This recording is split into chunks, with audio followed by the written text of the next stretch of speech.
அப்போ நீங்கள் இன்னொருத்தவங்களோட விஷயத்தை கேட்குறதுல ஆர்வம் இருக்கிறதால தான் உங்களை பற்றி மற்றவங்க பேசுகிறாங்க அப்படின்ற ஒரு விஷயமே உங்களுக்கு தெரியுது. நீங்கள் உங்களோட வேலைகளை மட்டும் கவனத்தை செலுத்தியிருந்தா நம்மளை பற்றி பேசுகிறதுக்கு என்ன இருக்குது அப்படின்னு சொல்லி நீங்கள் பாட்டுக்கு போவீங்க.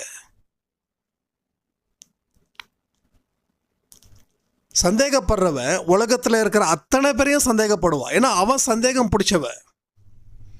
சந்தேகப்படாதவனுக்கு அந்த பிரச்சனை அப்படின்றது இல்லை. எல்லாத்துக்கும் சந்தேகம் நிறைய மனுஷங்களுக்கு. இப்போ பெண்களை விட ஆண்களுக்கு நிறைய சந்தேகம். எங்கே என்னோட மனைவி வேற யார்கிட்டயாவது பேசுகிறாங்களோ, கால் பண்ணால் வெயிட்டிங் கால் வருது, வேற என்னமோ நடக்குமோ. ஏன்னா இந்த ஆண் என்ன பண்ணுறாரு, எல்லா விஷயத்தையும் தெரிஞ்சுக்கிறார் உலகத்தில். இவர் தெரிஞ்சிக்கக்கூடிய விஷயங்கள் அத்தனையும்